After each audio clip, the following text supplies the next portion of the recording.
Hi friends, I am scientist Gaurav Chaudhary and today we are discussing about a very interesting topic emission rod. अब आप देख रहे होंगे कि ये emission rod का रोचक जानकारी क्या मिलने वाला है।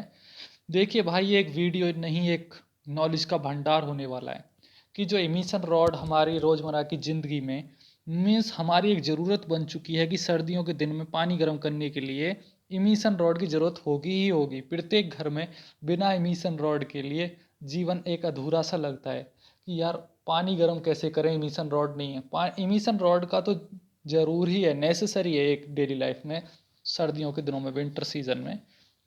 अब समझेंगे कि ये जो इमिशन रॉड है इसके अंदर क्या क्या होता है और ये कैसे कार्य करती है और किस चीज़ से बनती है। तो सबसे पहले समझते हैं कि ये किस मटेरियल से बनती है। तो ये जो इसकी ये जो कॉइल है इसको बोलते हैं कॉइल। देखिए सबसे पहले मैं आपको बता दूं कॉइल किस चीज़ को बोला गया। एक लंबा तार लीजिए, ये लॉन्ग वायर है, ये वायर है। अगर इस वायर को मैं इस फॉर्म में कर दूं कन्वर्ट, गोल गोल गोल गोल कुंजी बना दूं इसकी, तो इस चीज़ को कॉइल बोल दिया जाता है। तो आप समझ के होंगे कि किस चीज़ को कॉइल बोला जाता है, कि कोई वायर है अगर उसको गोल गोल लपेट दिया जाए तो वो कॉइल कहलाती है। अब समझेंगे कि जो ये एमिशन रॉड है यानी पानी गर्म करने वाली रॉड जो है, इसकी जो कॉइल है वो किस चीज़ से बनी हुई होती है। मीन्स आयरन की है, किस चीज़ की, ये बहुत सॉफ्ट होती है, अगर इसको तोड़ते हैं तो ये मुलायम होती है, बहुत ज़्यादा ऐसे ही मुड़ जाती है। तो सबसे पहले मैं आपको बता दूं कि ये जो इमिशन रॉड होती है ये बनी हुई होती है आपकी किससे, ब्रास से, ब्रास मटेरियल से। ब्रास और तुम्हारा क्रोमियम की परत चढ़ी हुई होती है इस पे, ब्रास, और ये वाइट कलर की जो परत होती है वो होती है क्रोमियम, CROMIUM, क्रोमियम। यानी दो मटेरियल से बनी हुई होती है। ब्रास किस किस का मिक्सचर होता है? ब्रास भाई एक एलॉय है जो कि कॉपर और जिंक से मिलकर बनता है। अब मैं आपको दिखा दूं किन किन चीज़ों से बन के मिलता है ब्रास, क्योंकि जिस चीज़ से जो बनता है उसको समझना भी तो बहुत ज़रूरी है ना। देखिए अब आप देख रहे होंगे, ये होता है तुम्हारा ब्रास, ये वाला जो मटेरियल है आपने देखा होगा, ये वाला मटेरियल होता है ब्रास। ब्रास के बर्तन भी आते हैं। ब्रास ज़्यादातर यूज होता है जैसे कि प्लग है, इलेक्ट्रिकल बल्ब है, बहुत सारी चीज़ों में ब्रास का यूज़ होता है। यानी ज़्यादातर इलेक्ट्रिकल इंस्ट्रूमेंट्स ब्रास से ही बनते हैं। अब ब्रास बनता किस किस चीज़ से है? देखिए ये तो हो गया कॉपर, जो तांबा बोलते हैं ना हम डेली लाइफ में, तांबे के बर्तन यानी यूटेंसिल्स जो होते हैं तांबे वाले, वो तो होता है कॉपर, यानी कॉपर, COPPER, कॉपर, कॉपर। और ये होता है तुम्हारा जिंक, जिंक जो हम देखते हैं ना, जिंक। अब ये देखी होगी आपने इस तरीके की फॉइल जो आप फूड भोजन वगैरह रखने के लिए यूज़ करते हैं, ये फॉइल ये जिंक की बनी होती है, यानी जिंक की ये पतली परत होती है। लेकिन जिंक ऐसा मेटेरियल होता है जो कि हीट रेसिस्टेंस होता है, मतलब गर्म होने से बचाता है, गर्म होने से बचाता है किसी भी चीज़ को, ये जिंक है। दूसरा कॉपर है, good conductor of electricity. Good conductor of electricity भाई किसको बोला जाता है? जो कि इलेक्ट्रिसिटी को आसानी से फ्लो करा दे, यानी अच्छा मेटेरियल वही तो बोला जाएगा जिसमें हीट कम पैदा हो और इलेक्ट्रिसिटी को आसानी से फ्लो करा दे। अब इन दोनों का मिक्सअप कर देते हैं, एक तो कर देते हैं कॉपर का, दूसरा कर देते हैं जिंक का। अगर इन दोनों को मिक्सअप कर दिया जाए एक जगह, कॉपर और जिंक को, तो बन जाता है आपका ये मटेरियल ब्रास। अब ब्रास, अब ब्रास को लिया, और ब्रास तो यार देखो इस कलर का था, येलोइश था, थोड़ा पीले कलर में था। या ब्रास का काम होता है, ब्रास का रेसिस्टेंस होता है बहुत ज़्यादा, रेसिस्टेंस हाई होता है।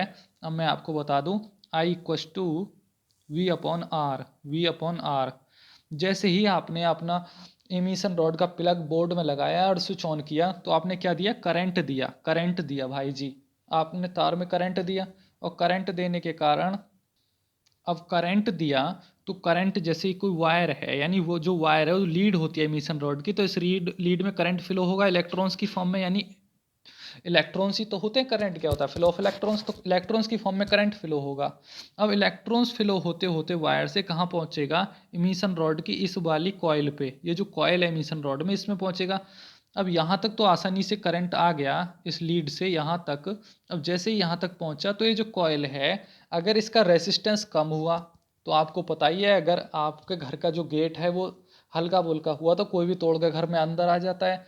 लेकिन आपके घर का गेट मजबूत हुआ तो आपके घर में बिना आपकी इजाज़त के कोई एंट्री नहीं मार सकता। वैसे ही इस कॉइल का जो गेट है ना, जो रेसिस्टेंस है, मीन्स गेट में किसको बोलता हूँ अपनी लैंग्वेज में, रेसिस्टेंस को, जो प्रतिरोध है, जो रोकने वाला गेट है करंट को, वो बहुत ज़्यादा रखा जाता है। यानी ब्रास का जो गेट है वो कॉपर से घना ही ज़्यादा रखा जाता है, कॉपर का कम होता है, ब्रास का इतना ज़्यादा रखा जाता है कि जो एक करंट आ रहा था, इसमें जो करंट आ रहा था इसको रोक दिया उसने। अब जब भाई रोक दिया, अब जैसे मैं एग्जांपल लूँ, ये वायर है यानी एक पाइप है, पाइप का एग्जांपल ले लेते हैं, और पाइप में पीछे से वाटर आ रहा है, पानी फ्लो होते हुए आ रहा है पीछे से। अब पाइप में मैं कोई वो लगा दूँ, स्विच लगा दूँ, यानी कि कोई डार्ट ठोक दूँ इसमें, यानी पानी को रोकने के लिए कुछ भी मटेरियल ठोक दूँ, तो क्या पानी आगे जा पाएगा? जी नहीं, पानी तो वहीं रुक जाएगा ना जहाँ उसको बेंड लगा दिया, उसको बंद कर दिया, जहाँ उसमें लॉक लगा दिया वहीं पानी रुक जाएगा। वैसे ही रेसिस्टेंस होता है जिसको दर्शाया जाता है आर से। इस मटेरियल का रेसिस्टेंस इतना ज़्यादा रखा जाता है। अब रेसिस्टेंस कोई ऐसी नहीं है कि आप देखने लगो इमेजिनरी, वो एक आर्टिफिशियल चीज़ है, इमेजिनरी चीज़ है, वो दिखती नहीं है लेकिन वो मटेरियल के अंदर होती है। मटेरियल की प्रॉपर्टी यानी गुण होते हैं उस मटेरियल के। जैसे आपके अंदर ताकत होती है वो दिखती नहीं है, वैसे ही किसी मटेरियल जो तार वार होते हैं उनके अंदर एक प्रतिरोध होता है जो कभी दिखता नहीं है लेकिन कार्य करता है। अब अब इस वायर को देखो, इसमें मैंने डाट लगा दी, ये रोकेगा। अब ये जो पानी है, पानी के अंदर तो ताकत होती है, पानी इसको तोड़ने की कोशिश करेगा इस गेट को।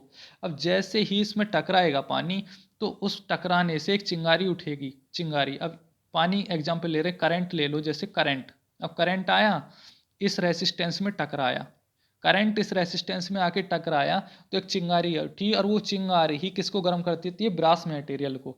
दोबारा से समझें फ्लो में, ये कोई इमिशन रॉड थी, ये वाली इमिशन रॉड थी, यहाँ से करंट आया आई, जो करंट का सिंबल होता है वो आई होता है।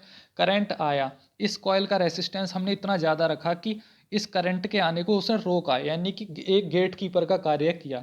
जैसे ही इस कॉइल में करंट ने एंट्री मारी, गेट कीपर ने रोका।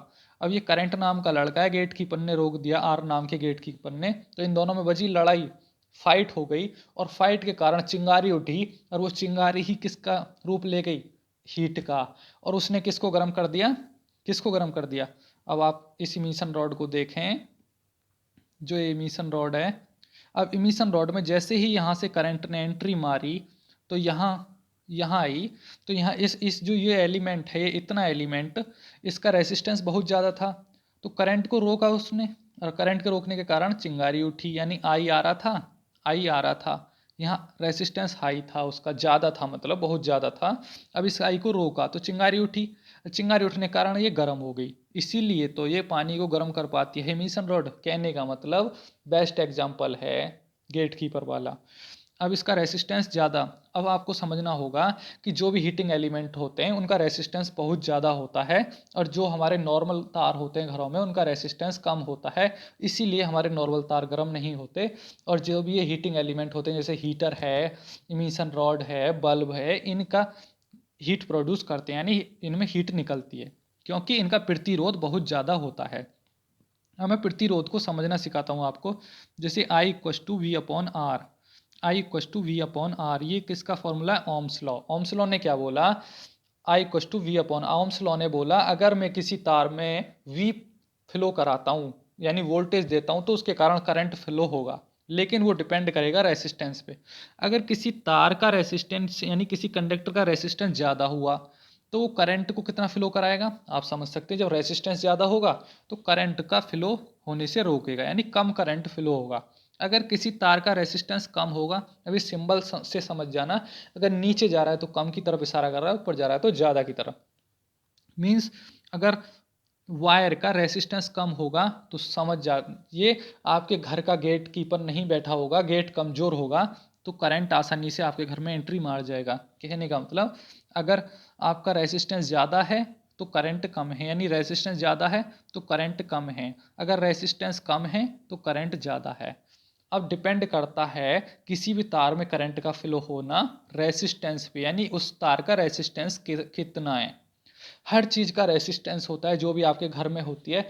जैसे कि आपका हाथ है, आप हाथ को आग पे रखो, हाथ को आग पे रखो तो थोड़ी देर तक जलेगा नहीं, और जैसे ही उसका रेसिस्टेंस ब्रेक हो जाएगा, क्योंकि आपकी बॉडी का भी तो कुछ रेसिस्टेंस होता है ना, कुछ समय बाद वो जल जाता है। जैसे ही कोई लकड़ी है, कुछ समय तक तो वो आग को झेल पाती है आग में रखने पर, जैसे ही उसका रेसिस्टेंस की वैल्यू खत्म होती है, यानी रेसिस्टेंस क्या, रोकने वाला, गेटकीपर। तो लकड़ी का भी तो कुछ ताकत है ना, लकड़ी जलने से रोक रही है, जब तक उसमें क्षमता है बचने की, जब तक वो उसका रेसिस्टेंस बचाएगा, जैसे ही रेसिस्टेंस खत्म होगा वो लकड़ी जल जाती है, राख बन जाती है।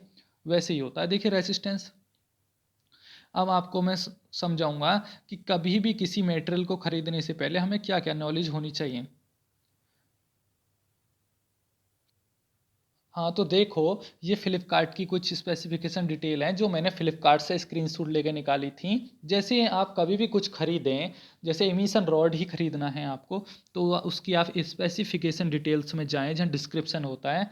सबसे पहले कंपनी का नाम सर्च करें, कंपनी अच्छी होनी चाहिए, बजाज हो, ऊषा हो, कोई भी अच्छी कंपनी हो, उसका नाम सर्च करें। दूसरा उसका देखें आप मॉडल, मॉडल के नीचे लिखे होते हैं वाट, यानी कि कभी भी एमिशन रॉड लें कम से कम 1500 वाट का होना चाहिए, तभी आपकी वो अच्छी हीट प्रोड्यूस कर पाएगा। दूसरा क्या होना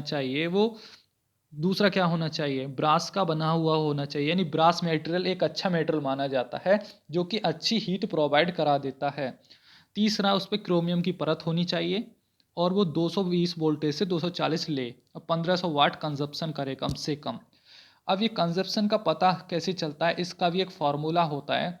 अब इसमें आप देखिए, इस फार्मूले को मैं 1 मिनट के अंदर समझा दूंगा कि ये फार्मूला बनता कैसे है।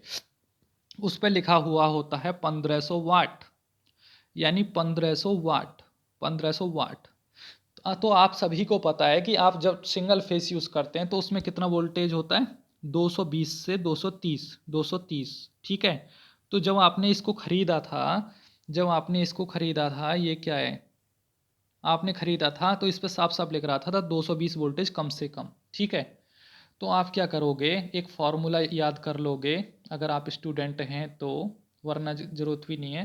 फार्मूला होता है P equals to V into I, यानी ये पावर का फार्मूला है। P for power, V for voltage, I for current. P equals to voltage गुणे करंट। तो आपको पावर तो ऑलरेडी दे रखी है, यानी जो ये लिखा हुआ होता है ना वाट में, कभी भी किसी भी इंस्ट्रूमेंट को खरीदो जो वाट में लिखा हुआ होगा वो आपकी पावर होगी, पावर।